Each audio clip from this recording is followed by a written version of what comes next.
Hi, welcome to Mattamuskeet National Wildlife Refuge. My name is Melissa and I'd like to show you around the refuge on an airboat.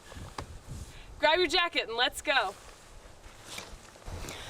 Mattamuskeet Refuge is one of over 550 national wildlife refuges in the United States, all overseen by the U.S. Fish and Wildlife Service.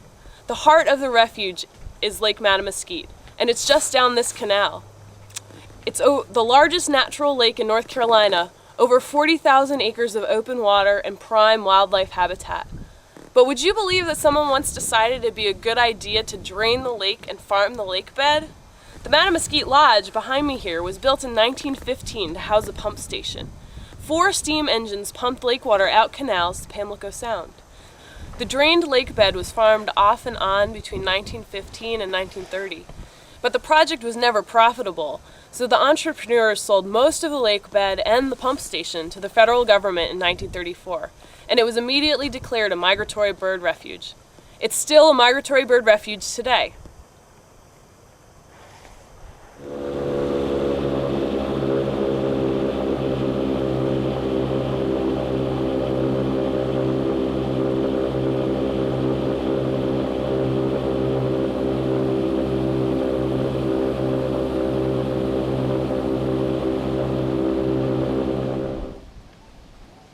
Those large white birds taking off over there are tundra swans. About 30,000 swans migrate to the lake every fall, all the way from their breeding grounds in northern Canada and Alaska. The swans spend the winter here in family groups. The adult cob and hen, that's the name for the male and female, are solid white with black bills. Their cygnets, the young swans, are grayish and have some pink on their bills.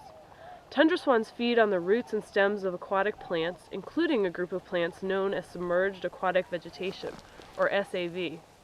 Amazingly, most of the lake is no deeper than a swan's neck, so it's easy for the birds to tip up and grub the bottom of the lake for SAV roots.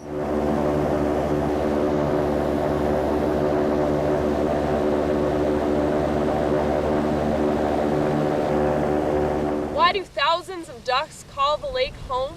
Well, the simple answer is that the lake and the managed wetlands on the refuge provide the birds with a smorgasbord of their favorite foods.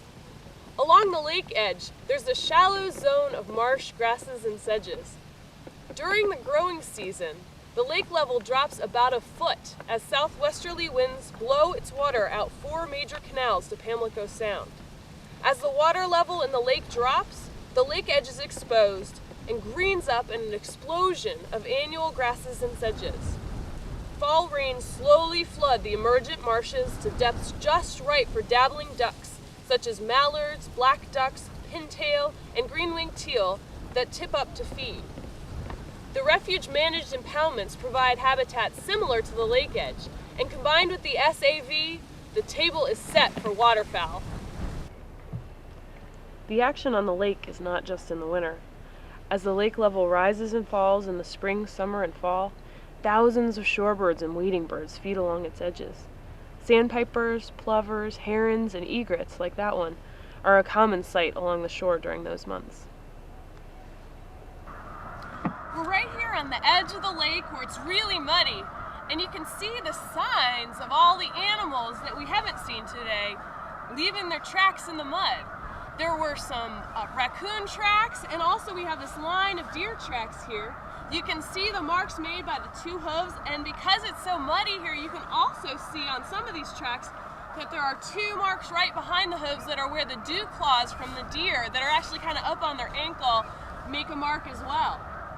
There's a whole bunch of other mammals that live on this refuge. There's things like black bears and bobcats, coyotes, and even red wolves that have been reintroduced in eastern North Carolina.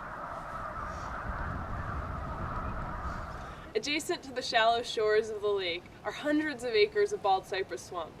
These woody structures are bald cypress knees. Scientists think their function is to provide support for the tree and perhaps to provide some oxygen for their lower roots.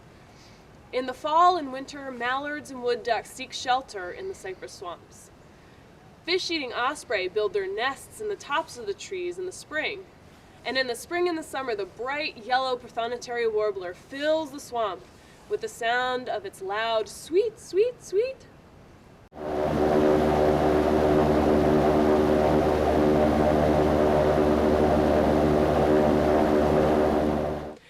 course, birds aren't the only show in town. A lot of freshwater fish species live in the lake as well. Species like largemouth bass, brim, and catfish live in the lake year-round, and other species migrate up and down the canals to Pamlico Sound, including American eel, blueback herring, white perch, and the blue crab.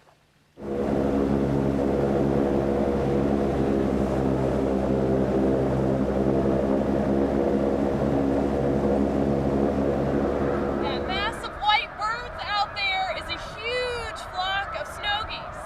Snow geese spend the winter at the lake, and then they migrate back to the Arctic to breed in the spring. Snow geese fly in big flocks like Canada geese do, but theirs tend to look more like U's or W's rather than V's. Snow geese also make a honking sound like Canada geese, but it tends to be a little bit higher pitched and more nasal sounding. Some people even think they sound a little bit like a yipping dog. I like to think about them as the teenagers of the refuge. If one bird takes off, they all take off. And they are always chattering.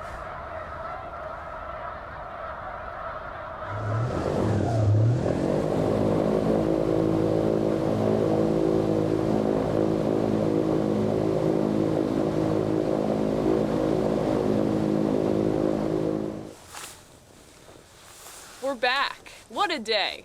Ducks, swans, geese, shorebirds, waders, bass, brim, they all call Mattamuskeet home. With its open water, shallow marshes, bald cypress swamps and canals, it certainly proves itself to be a wildlife wonderland. I'm glad you joined me today, and I hope you'll come back again soon.